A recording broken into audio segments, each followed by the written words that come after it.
Hi, my name is Marily. I'm a commerce student at Champlain College, and today I want to talk about the echo chamber effect, as I think it's a very big problem in society today. So I'm the type of person who feels the need to have an opinion about everything and to be right about it, but lately I just feel confused. So for example, I see this person protesting against lockdown measures on social media, and I just think that they're stupid, But they're probably thinking the same thing about me when they see me wearing a mask in my car. Like, I know that I'm probably right, but something doesn't stand right with me that so many people think this way, that for so many people, I'm the stupid one. And there's so many other examples of issues that just shouldn't be controversial, like vaccination, climate change, Donald Trump, Black Lives Matter, abortion. So doing a paper on echo chambers really interested me because it allowed me to understand a little bit better the chaos that we're living in right now. So echo chambers are social structures in which individuals actively reinforce their shared beliefs and reject all disconfirming information.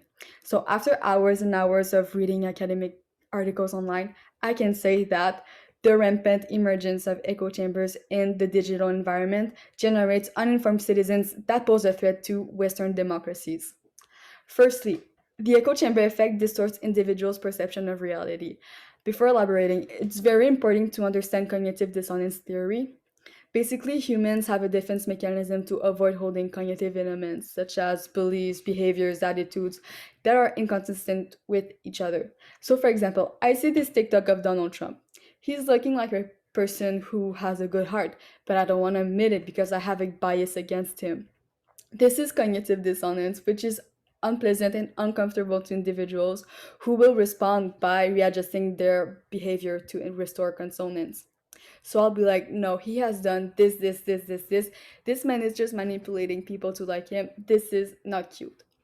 Anyway, users of digital news consumption have a predisposition to biases narrowing their content exposure. So, following dissonance theory, we want to avoid dissonance, so we are likely to interpret information subjectively or even avoid viewing challenging information at all. So, since we have these biases, naturally we use them when we surface the web too. Therefore, the internet becomes a very homogeneous environment. In fact, the Pew Research Center conducted a survey on American adults with social media accounts, and 65% of them said that they mostly follow people who share their own political views. So we see that people have biases. But how does this relate to echo chambers? Well, what scholars are saying is that the internet facilitates the creation of echo chambers because of the homogeneous nature. So basically, because humans tend to group with similar others and that social media allow like minded people to discuss, echo chambers will form on these platforms. These echo chamber members will then develop an inaccurate perception of reality since everyone in the group keeps saying the same thing over and over again. Like they're just reinforcing their pre-existing biases by and are focused on a singular and narrow mindset. They don't see the other dimensions of reality other than theirs. Moreover, individuals trust the content reflected by their echo chamber as the truth and discredit outside sources instinctively.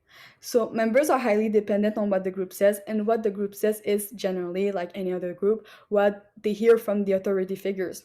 So, take someone like Rush Limbaugh, a Fox News host with the power of guiding the conservative media in the United States.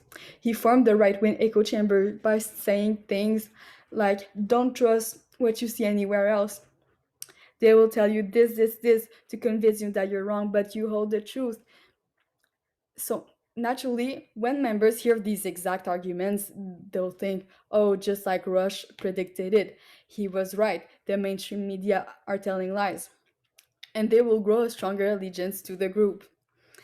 In this case, cognitive dissonance theory works by attributing more importance to the idea pushed by the echo chambers, which just crowds out all disconfirming ideas. Another example, there's so many people who just denies the existence of global warming despite the overwhelming amount of indisputable scientific facts that corroborates it. Like they're just choosing to invalidate these claims. So it shows that the trust that individuals put in these echo chambers is dangerous for making them resistant to basic critical thinking. It's like they program their brains so that reality can fit their beliefs. Secondly, The echo chamber effect in the context of misinformation generates political turmoil in liberal democracies. I just want to make it clear that the problem here is not people with opinions that no one likes, it's those who form these opinions based on fabricated facts. In fact, controversial opinions are valuable in democracies because they allow for debate. Like, it's by debating our ideas that we can reach a consensus and evolve as a society. But this debate can happen if this person is telling lies. Like, the opinion is just not valuable because it's simply not true. Anyhow, individuals in an echo chamber environment are subject to spread false information on social networks. Researchers found that misinformation that goes viral online most time originates from an echo chamber. So, for example, anti-vaccination groups on Facebook started saying that vaccines cause autism, and they spread this idea to the entire world by sharing false scientific facts. So basically, it means that echo chambers who live in misinformation climate can expand this climate to the entire internet. This disrupts the flow of information massively, which is undemocratic because news consumption is becoming because news consumption is becoming a difficult task for regular citizens when it shouldn't. In a democracy, the government is supposed to ensure that the citizens know and trust that they can have access to factual information. But this report shows that the majority of people in Brazil, UK, Spain, United States, and France, okay, are preoccupied with fake news. If the general population in democratic countries are not confident about what they read online, how can they feel secure about forming right opinions when there's a chance that they're being misled without being aware? It just causes confusion, paranoia, and distrust, which doesn't paint a picture of a healthy democracy.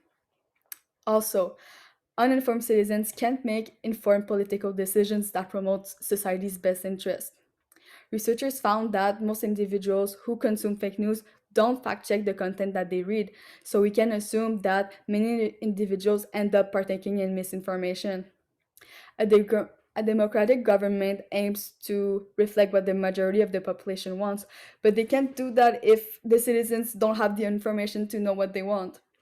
Misinformation on social media played a major role, but we don't know to what extent, in recent political events where decisions were made according to the popular vote. For and while many say that it's fair because that's what the majority chose, it's undemocratic because the citizens simply did not understand the full situation. For example, many people who voted for the UK to leave the European Union in 2016 did it because they were told online that this will happen if they stay, like that Turkey will invade them, like something like that. But while it's too soon to say that it was a bad decision, the fact that this decision was made by uninformed citizens is enough to say that it was a bad one. Misinformation campaigns also often comes from a higher power who wants to control and shift the public opinion for their own agendas. So it's clear that misinformation threatens democratic processes. Like, it manipulates citizens and exploits their voting power.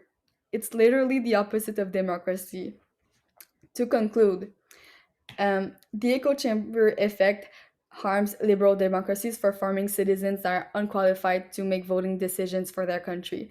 The members are narrow minded people who will interpret information as they like to the point where they can even accept contradictory facts. They endorse fake news and spread it to the entire population, which challenges how political decisions are made. It's a direct attack on democracy, and even though there's many controversies in the field, it's clear that something sketchy is happening over social media. It's unfortunate that researchers don't have yet enough data to tackle the problem. However, some believe that social media platforms are reducing the echo chamber effect by taking a stance against misinformation and biases. So, for example, Instagram shows a link to government websites on posts about the pandemic, and Twitter banned President Trump for telling lies about the election. But still, researchers also say that echo chambers become stronger when the members are confronted with contradicting facts. So it's not sure if it's truly effective. Like, Donald Trump is creating its own social media platform, which is basically a recipe for disaster, a massive echo chamber. The situation is just so complicated, and only the future will tell. It's very interesting. It's a very interesting phenomenon, and I hope that you learned a lot.